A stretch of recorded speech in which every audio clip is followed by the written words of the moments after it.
Hello and welcome, ladies and gentlemen, to a new edition of the Daily Debate. In tonight's show, we're going to be focusing on the same topic that the whole world has been focusing on for the past weeks, which is the spread of the coronavirus. We're going to be focusing on Egypt's efforts and cooperation with other world powers to combat the coronavirus, and we're going to be talking about the measures taken to curb the spread of the pandemic. We're going to be talking about Egypt's measures in specific. And joining us here in the studio to shed more light on this issue is Dr. Cherif Amir, the Professor of Geopolitical Affairs at the University of Paris. Dr. Amir, thank you very much for joining us. Thank you for having me.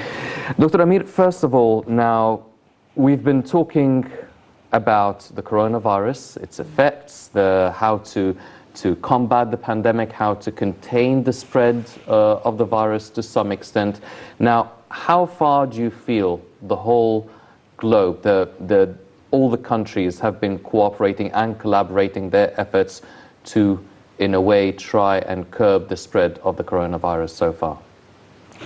Well, if we will speak worldwide, it's not very significant. Look, for example, what took place even in the European Union, how Italy was abandoned by the rest of the European countries. There was no cooperation. Turkey stole the masks who came through the cargo to Spain and to other countries. The United States is trying to stop the spread inside America, and they promised to help other countries who didn't see anything yet. And now, at the end of all that, now everyone is accusing China, and China is accusing everyone. So I think that what we are witnessing now is not an international cooperation, but it was unilateral efforts of every country which try to minimize the problem. But in my point of view, I think that this it's a sign that something is happening in the world map about the cooperation between all the countries. In Europe, in the relations also with China, with Russia. Look, yesterday, for example, about the crude oil. We are in the problem of the Covid19, and there is another war between the nations. They're leaving this problem of the coronavirus aside to make war about something else now. So that means that they're settling the accounts. There's still wars going on. There's still let's not say evil intentions, but there is still the same spirit of non-cooperation. Yes. Dr. Amir, you mentioned now that some countries and institutions are actually accusing China, and we've heard about reports condemning China's measures and their efforts in containing the virus and the transmission of it and all of that, and then China replied and said that all these reports are unfounded.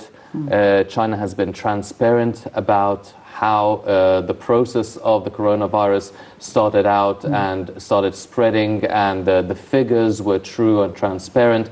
Now, why would reports of that nature would be issued against China and condemning it? Who would be benefiting from it and assuming that it might be true? Now, why would even China even want to do that? Why wouldn't they be transparent? I mean, they have been suffering some of the biggest losses and numbers in terms of statistics, but then they slowly but surely started improving on their handling of the situation. What is the story behind these reports? As I said, settling some accounts. One of the bases in international relations is there is the Machiavellic idea about Niccolo Machiavelli. It's when you have an opponent at a moment of fear, in a moment of confusion, it's a sign for you to attack. So I think that, unfortunately, the international arena is like a jungle. They sense that China could be a bit fragile after this case, why not stir up all the emotions against China? And in the same time, as you said, what if it's true? And we all know that China is a closed country. They don't even have the internet as we have the internet like that. So we will never know the true numbers of the people. There are 1.5 billion. How we will figure it out? I think that there is a new kind of war that is going on between the superpowers, trying now to assume that a country like China was responsible for the economic damage. And that's why the first things that the Europeans, Germany did, and also President Trump said, it's about how they will pay for that in terms of money. And this is very weird because a country like Germany didn't suffer from these numbers like Italy, but they were the first to ask how they will have let China pay for it. I think it's very clear now that there is a new map that is being shaped economically, geopolitically, and we are starting to see the results from yesterday in the crude oil drop and also in the condemnation of China. And there was something very weird lately about France and China. We all know that the coronavirus, the Covid19, started in Wuhan, in China. And Wuhan hosts one of the biggest laboratories of biological viruses studies. We all know also that France participated in the research there. Some people in France started asking why our governments, previous governments, were working with the Chinese on this lab. So when Germany and the United States started accusing China, the same thing was in Paris. They started joining them and said, yes, China is responsible. When China started replying, apparently some messages were given to Paris to keep low profile. If not, they will reveal many things. So the next day, Emmanuel Macron said, well, there is no proof that China is to blame. So you see the game now, there is something going on between these countries now, exchange of accusations, trying to portray, there has to be, I won't say scapegoat, because maybe yes, China is responsible, not doing it in purpose, but maybe in a way of their mindset to close all the numbers and not to tell the people. But still, this is a kind of economic and geopolitical war, and as I said, we will see the results very soon. Yes. Well, you've mentioned that these accusations would be really targeting sort of a vulnerable economy such as the Chinese, but aren't all economies right now are vulnerable? The US, the European Union, the Asian ones, the Japanese one, the Chinese one, all the economies are affected. They're all vulnerable, and even if they want to, if they want to pay their dues or take the responsibility for the spread of the virus, how would they still be able to make amends for it or pay up for it, if we may say so? I mean, everyone is vulnerable, and the production level in all of these economies are very, very low and very weak. Where, as you've pointed out, we've also seen the price of crude oil yesterday. It almost reached $10 a barrel. So how is any economy going to win right now? Because so far we don't see any clear end in sight. How is any economy going to benefit out of the whole situation? Well, from what we see in the closure that we have seen everywhere in Paris, Madrid, London, in all the mega cities, I think they were prepared for it. I think they studied very well the consequences. And this is why some countries made a total closure, because they know they are capable of going on after it. They will suffer for a while, but they are trying to make a war of attrition. So meaning that if I'll bleed and you will bleed in the same time, we'll see which economy will fall before the other, and then it's like the World War II. It was a devastating wars between superpowers, and then at the end we'll see which power will fall. And so it's the same thing, is that the closure of all the economies, closure of all the exportation and the importation, everything is closed, and then we will see who will manage at the end to survive.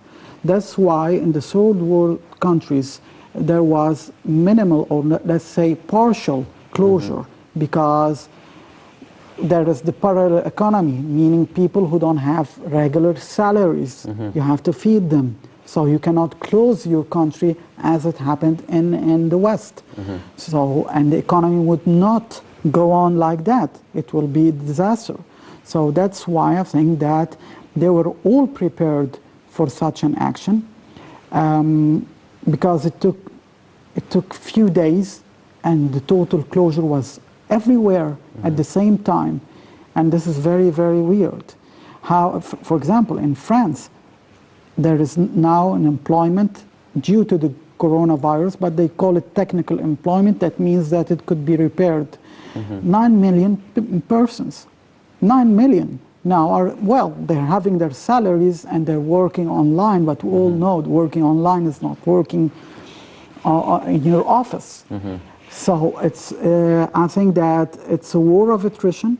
It's a war that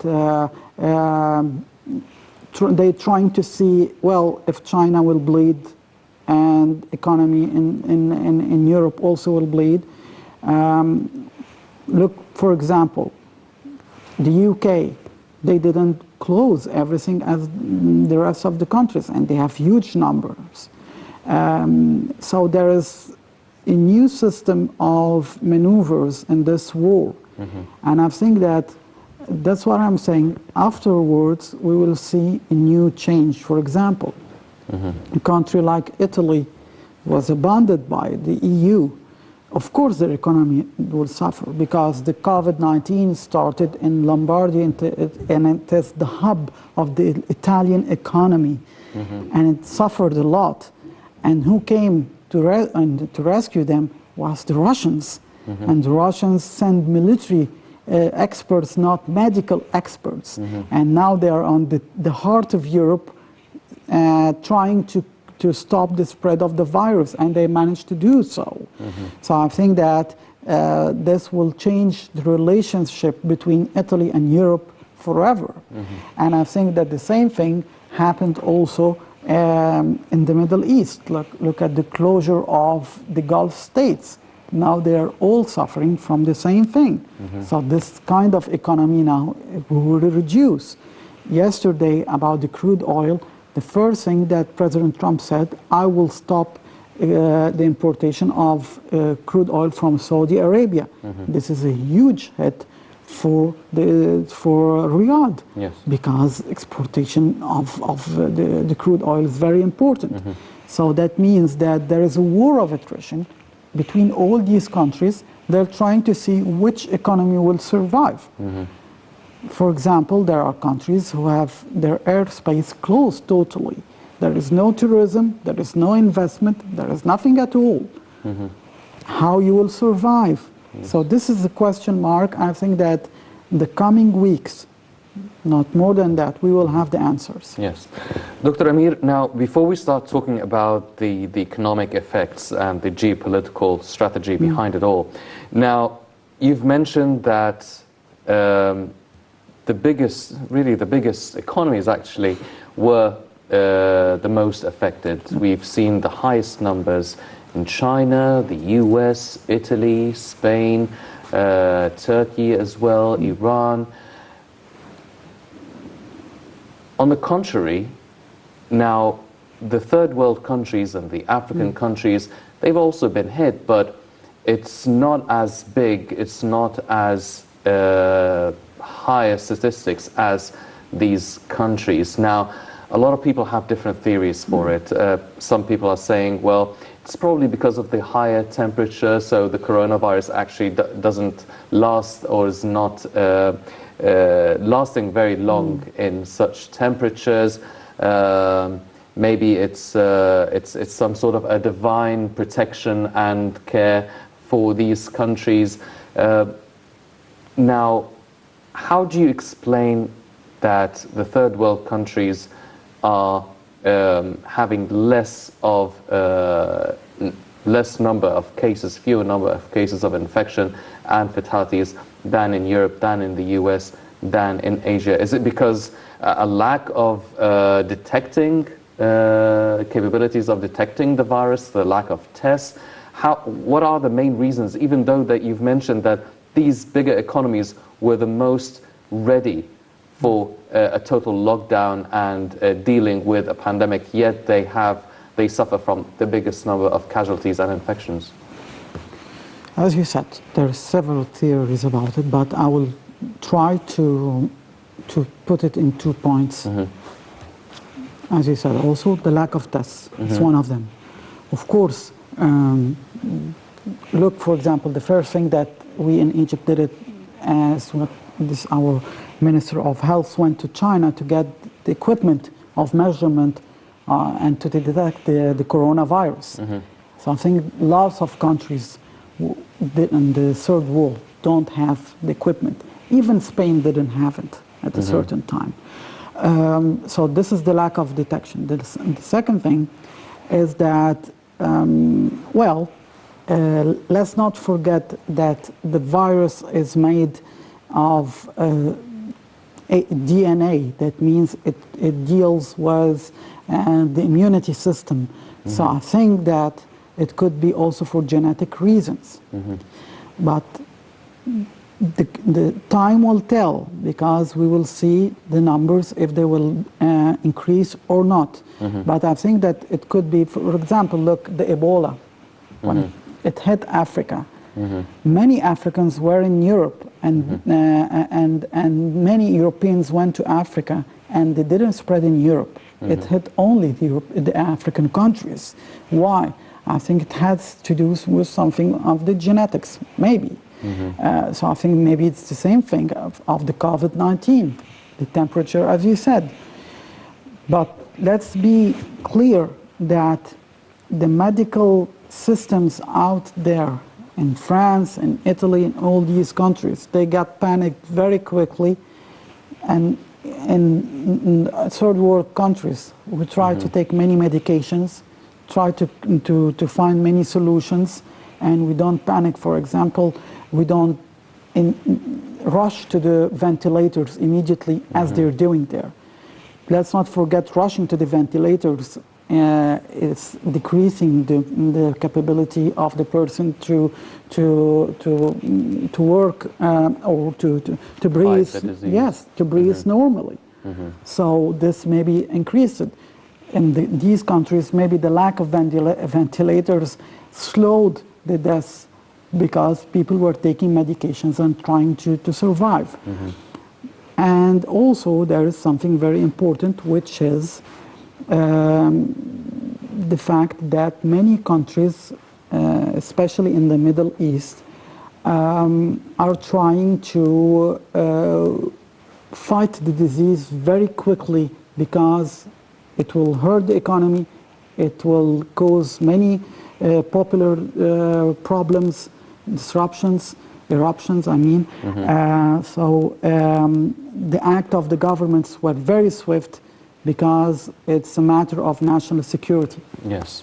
Well, ladies and gentlemen, as Dr. Amir mentioned, a lot of the Middle Eastern economies are trying to quickly curb the spread of the virus and treat it as soon as they are detected. Now, Egypt has been one of the leading countries in actually combating the coronavirus with implementing a lot of measures to secure the health of the Egyptian citizen, and also trying to extend a helping hand to different world countries. Now, let's check out this report regarding Egypt actually trying to extend and give President Sisi extensive powers to combat the coronavirus, and we'll be right back.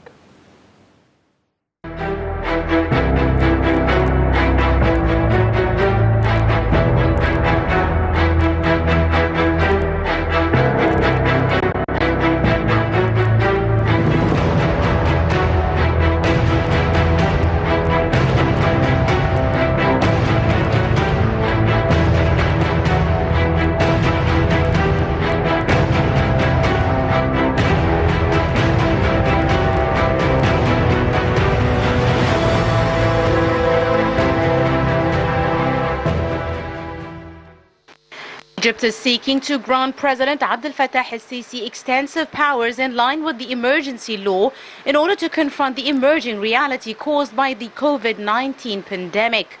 A government proposal approved by the Legislative Affairs Committee focused mainly on health emergencies and enables military prosecution to assist the public prosecution in investigating crimes that violate extraordinary measures. The proposed amendments allow the president to suspend school and university year or any educational institution. It also allows shutting down certain ministries and authorities entirely or partially and postponing the payment of water, electricity and gas bills entirely or partially. The new proposals also force Egyptian expatriates returning home from abroad to undergo necessary health checks after several of them refused last month to comply with quarantine measures. The proposals also include giving the president the right to allocate cash and assistance to individuals and families, offer financial support to medical research, provide financial and support to damaged economic sectors, postpone payment of certain taxes and return schools and youth centers into field hospitals. Meanwhile, the epidemiological surveillance officer at the World Health Organization office in Cairo, Omar Abu al-Ata, said that Egypt has not yet reached the peak of coronavirus infections. He said Egypt has a golden opportunity to reduce the rate of infection. He added that the number of COVID-19 infections has reached 3,032 in the 9th week after detecting Egypt's first coronavirus case.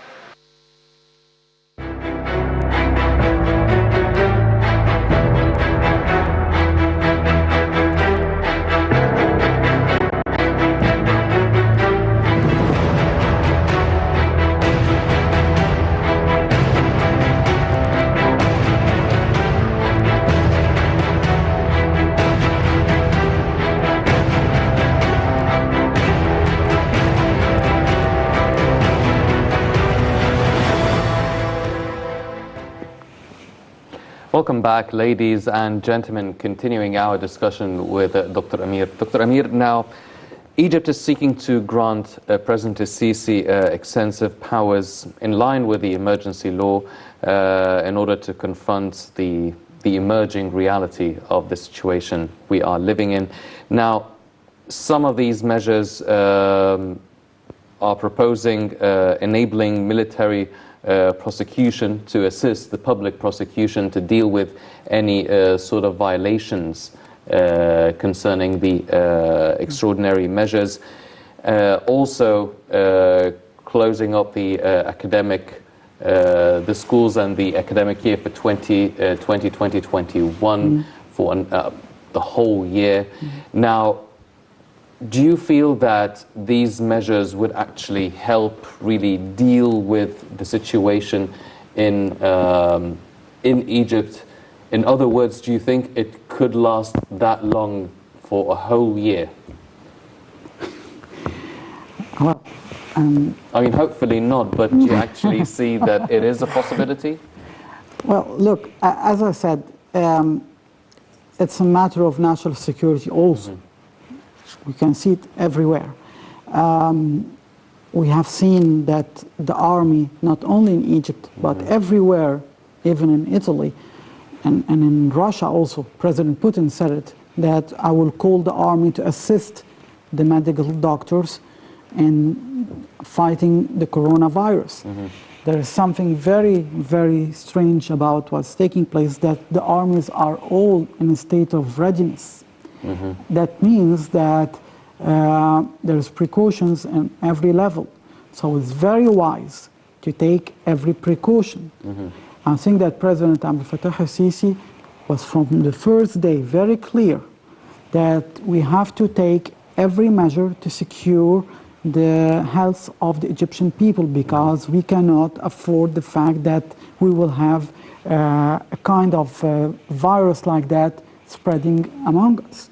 We suffered from the 2011 revolution and the Arab Spring. Our economy was very, very bad at that time. We barely started to revive the economy, the industry again, and then we had to close the country now, as everyone did. So let's not forget, you have enemies everywhere. At the time that we're fighting the coronavirus, there are maneuvers about the dam of the Renaissance Dam in Ethiopia, the war in Libya.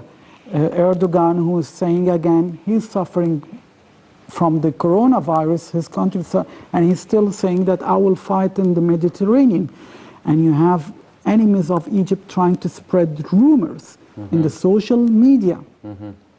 Every day we have new rumors about the lack of readiness in the hospitals, and we all know who's behind these rumors. So your enemies, even if they are suffering from the coronavirus, whether in Qatar or in Turkey, but still they are working against you. So you have to be prepared. You cannot be focused on the coronavirus only, and in the same time neglecting the security. So I think that President Sisi is studying very well the situation. We are in good hands, and the representative of the World Health Organization here in Egypt, Mr. Gabbour, said that we are doing an excellent job. Even the economy, the experts of the economy, they said that after the coronavirus will end, the only economy in the Middle East, and precisely in the Middle East, that will have growth is the Egyptian economy with 2%. So I think that maybe what we suffered back in 2011 made us very prepared now that we should not be, we should not forget that we have enemies. We should not forget that we have to act very cautious with very important measures. I think that the army is doing a perfect job. We had 2 martyrs in the army, 2 generals, the first weeks of the coronavirus. So I think that we're doing a great job, but we have to work till the end. It's not over yet, and it's very serious. And I think that the media also, you're doing a great job by telling the people to stay at home, to take their precautions. Yes. Well, we are telling people to stay at home and stay safe and take the precautions and all of the necessary measures. And as you've mentioned, the government is really well prepared to deal with all the any increase in the number of infections. I mean, yesterday we've announced that, and the government has announced that there are about thousands of beds that are ready to receive patients, even like a UNESCO premises, heritage premises in Monofia. Thousands of beds are prepared and are being prepared as we speak. However, at the same time, we're seeing some countries, such as Italy, for instance, or the US, they're actually contemplating going back to work at a very small capacity, getting the factories and the production going again, because they're afraid of the economy really falling down even further. The WHO warned that this is a risk and measures should be taken seriously and not lightly. How do you see the sort of decisions by countries such as the US and Italy trying to resume some of their work activities and their production? And do you see other countries as well following suit? Look, the WHO is being considered as a political and I put it and I underline that, political organization. President Donald Trump said it from the beginning that he doesn't believe them and he will stop funding the organization.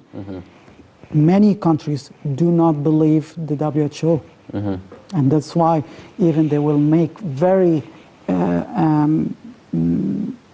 well, let's say red alerts every time. I think that some countries don't believe them and they want to work and reopen their economy as soon as possible. For example, the people in Michigan and the US who went to the streets asking for the reopen of the economy, they are all Trump supporters.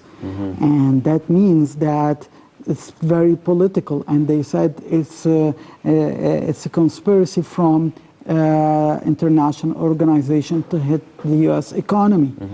China is putting aside the World Health Organization. They don't really deal with them.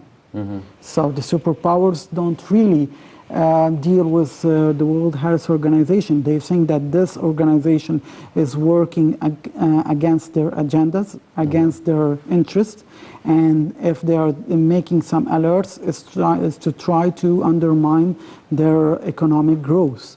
So let's be very, very clear about the World Health Organization. It has no effect on the superpowers. They don't listen to them. I think that these countries are trying to show to their people before election, because Donald Trump is nearing the election in next November. The Italians they have always elections because they have always political instability. You have, as you said, 2021. Well, in 2022, there will be the French elections. So Emmanuel Macron wants to show that he was capable to manage all these crises at a certain time, and they will reopen on May 11th. So I think that they are trying now to show their people that we did a great job. And you have to be proud of us, and this is the best we have done. Of course, China is different because China, I repeat, it's a closed country and they don't give any calculations to the international organizations. That's why I think they are thinking, these countries are very clear about the reopen of their economy. As the Americans said, or President Trump said, he said, I'm very optimistic because it will pass. We won't live forever with the coronavirus.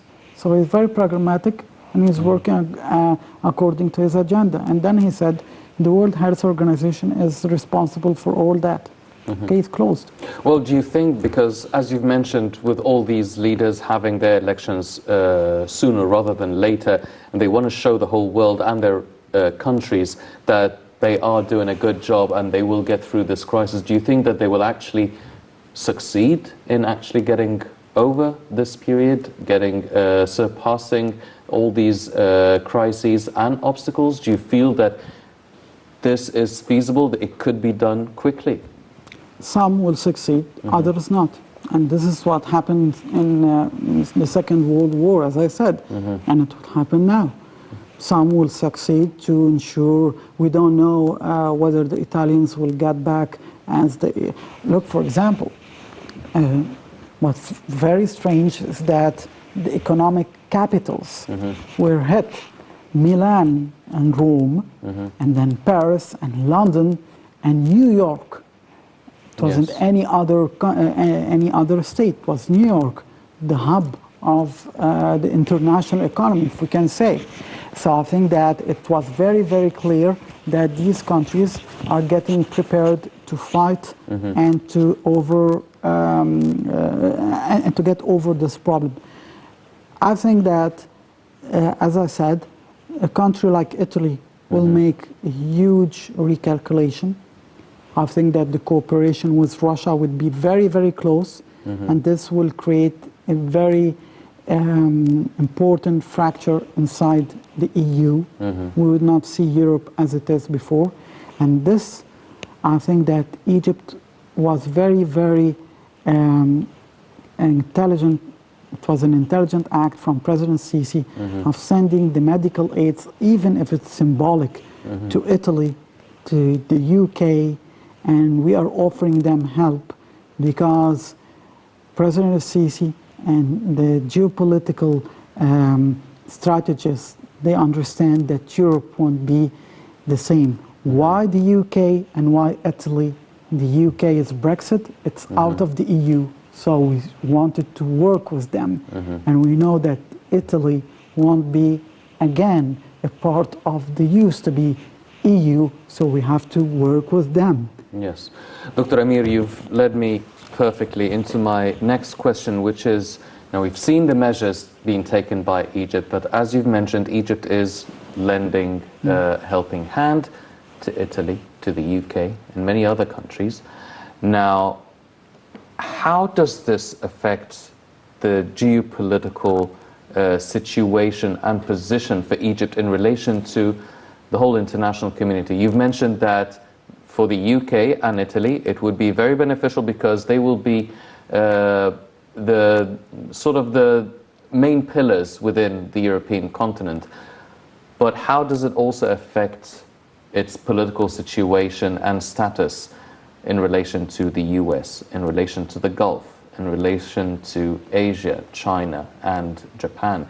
Where does this eventually, after the whole, currently and eventually after we pass through this coronavirus episode, where does Egypt stand politically in terms of its relations with all these different countries, the main powers in these different continents? Look, for maybe the second time, Egypt showed, especially our partners in Europe, that what I used to call the honest partner. At the time that Turkey of Erdogan stole the masks, we offered the masks. We didn't steal the masks. Erdogan hijacked the cargo planes heading to other European countries with the masks, and they stole them. At that time, President Sisi in Egypt was sending to these countries masks, and we all know that we're a country trying to measure very, in a certain way, its economy, but still, we told them humanity is our priority, and we are an honest partner. This will never be forgotten for Egypt. At the time in Ankara, Erdogan was stealing, we were helping. So this is a very important point. The second point, as you said, about the United States and our relations with the superpowers. Well, we showed them also that we can help. Well, at the time that Trump said we have to find 100,000 ventilators, and then after that we will make a reproduction of it to send it to Europe, we were telling also the US administration and other countries, well, it won't be you alone helping, we will help. Some were making some jokes and saying on the social media, well, if Egypt doing that because when we will be in crisis we'll have a helping hand, why not? Why not? Yes, we are giving them a helping hand now, so maybe if any time we will need help, these countries will say, well, Egypt didn't steal the masks like Turkey. Egypt was there for us, and we will stand with Egypt. And we need our partners. We need our partners everywhere. And we helped other countries also in a very particular way, which is opening our airspace to repatriate, to send again their citizens to their countries. We sent the UK citizens back to their countries on our expense from Egypt Air. We did the same thing with the Italians, with the Germans. They were tourists. We could have blocked everything because they will spend money here, and we will say, well, come and take them. Well, it's the fear that other countries would actually forget. The fear is that they always say in politics there is no place for empathy or sentiment. It's all about interest, and people would very quickly forget who is lending a helping hand. Do you think that this could be a possibility? Let's not forget that this crisis now, it's also in the media. So I think that as the Italians saw with their own eyes that the European neighbors didn't help them, and the Russians did, they saw also that Egypt did help them. So let's not forget that everyone now is sitting on the couch watching TV. Yes. The media is very important. The image is very important. When the Italian people will see Egyptian Air Force cargoes landing, helping them, no one will tell them afterwards that Egypt didn't help us. Of course, the strategy when we decided to help these countries, it was very well studied. Not everything should be expressed and told to the people. So what I'm saying is that we are trying to show the world a good sign from Egypt. It could be forgotten by some leaders, but at least we showed at a certain time you can rely on the solid rock in the Middle East, which is Egypt. Yes. Well, as Dr. Amir mentioned, Egypt is lending a very important helping hand to the main world superpowers, but also Egypt is not forgetting about the African neighbors and the African countries. Egypt is calling actually for the UN to ease the debt burden on African countries. Let's check out this report and we'll be right back.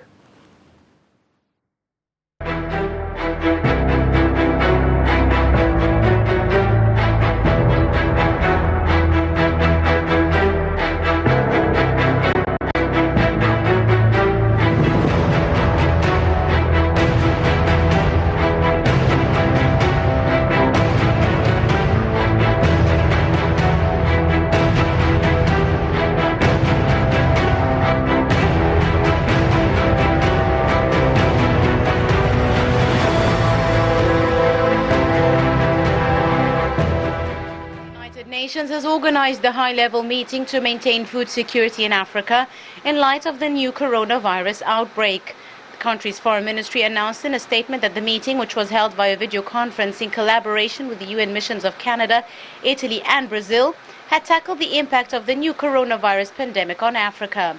The meeting was attended by the President of the UN General Assembly, Tijani Muhammad Banzi, UN Deputy Secretary General Amina Mohammed, and senior officials from Canada, Italy and Brazil. Representatives from the UN World Food Programme, the UN Food and Agriculture Organization and the UN International Fund for Agricultural Development also took part in the virtual meeting.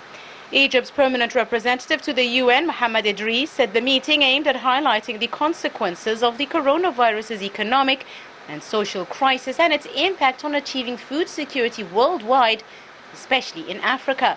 He added that the meeting discussed means of taking swift and effective measures to mitigate the suffering of African people.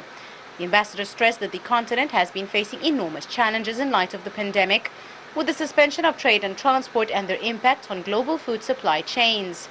Idris called for international action to support Africa's agricultural sector and provide food for its impoverished people. He pointed to Egypt's initiative submitted through the African Union Commission to the G20 to ease African countries' debt burden in light of the current circumstances.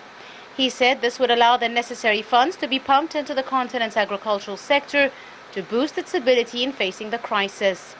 Egypt has ramped up efforts to fight coronavirus, ordering manufacturers to channel medical protective equipment to public hospitals, and announced 1 billion Egyptian pounds in extra funding for its health services.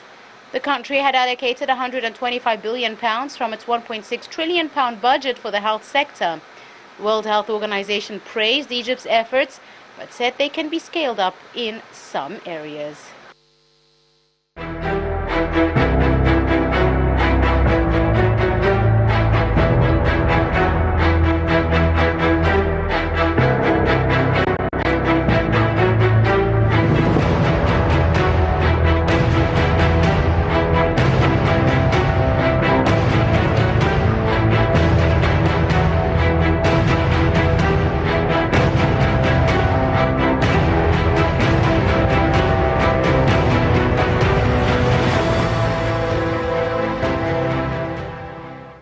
Welcome back, ladies and gentlemen, continuing our discussion with Dr. Amir. Dr. Amir, now a lot of people are also trying to look at any sort of positivities coming out of this whole situation. A lot of the economies are saying, well, how about easing countries' debts? How about erasing altogether some of the debts some countries have owing each other?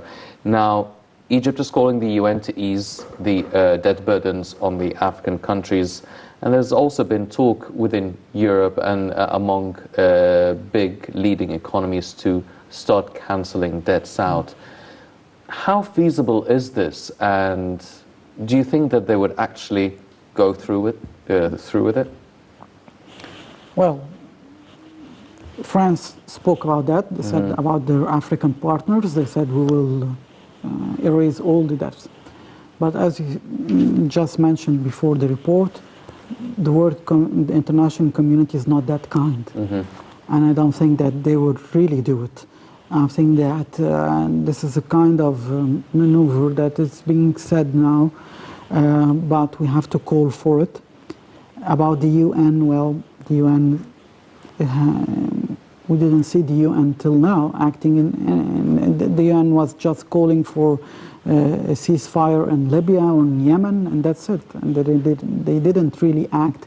As I said, now it's as President Trump was clear, and all the superpowers are clear now.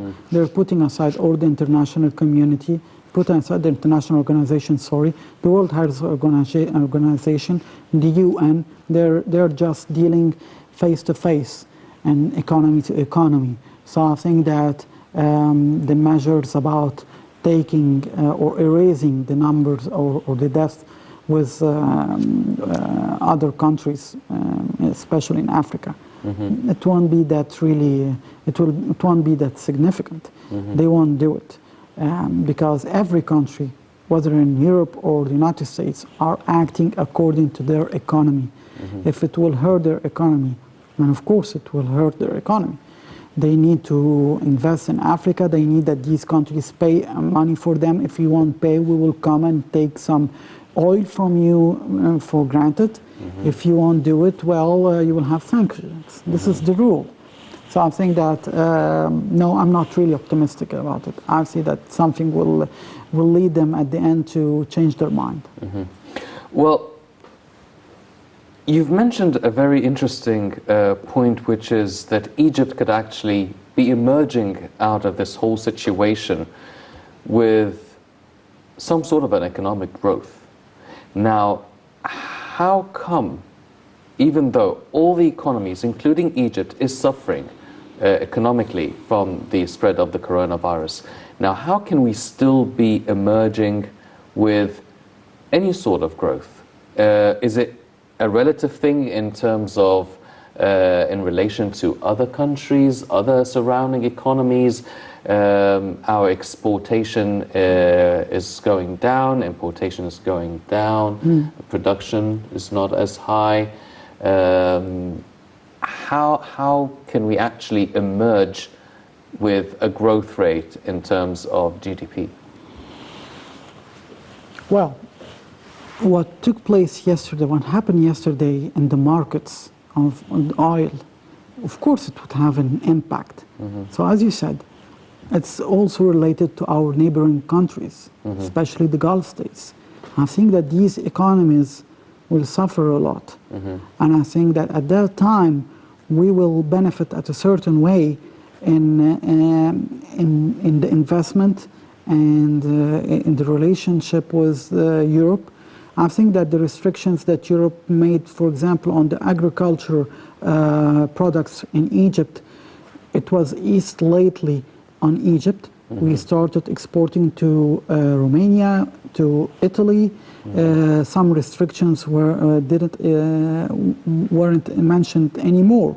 So we gained from it. We are gaining in a certain way. A strong economy could impose on you restrictions when it's weak. They won't really pay amount of money, a huge amount of money for other country, they will accept your price. So they will lift the restrictions. So that's why I think that we are hoping to do so. Also, I think that in aspect of tourism, many will, I think that tourism in Italy, for example, in the Mediterranean, it will be severely hit because many people would say, well, Italy, the first thing, COVID-19. It was a nightmare. So, but Egypt, and well, they say, we didn't hear that Egypt was disastrous like it took place in Italy. Why not go to Egypt? So you will gain from that. So I think that we will gain in a certain way, but I am very clear. Let's not be that optimistic. Everything changes from a day to another. Yes. It's not over yet. It's not over yet, the threat of COVID-19 in Egypt. We are begging the people to stay at home, to take their precautions, because we cannot afford the spread of the virus as it happened in other countries. We won't handle it. So I think that our economy is struggling, but we are looking afterwards, meaning after the COVID-19, how it will be. Yes. Dr. Amir, now you've mentioned the importance of the agricultural sector in the Egyptian economy. It is obviously an important source of food and basic commodities that could be exported elsewhere. Now, do you think that maybe one of the main things that we could be exporting and using as a winning card, if we may say so, is the natural gas, is the transport of electricity, having three of the biggest electrical power plants in the world? Do you think that with the tough times that are laying ahead, with the fall of the oil market, do you think that this could prove to be a winning card, like a really profitable commodity that could be exported and transferred from Egypt to other parts in the world? Of course, but let me mention a very important fact that we didn't mention yet. The Egyptian diaspora. Many of them now, we all have relatives out there.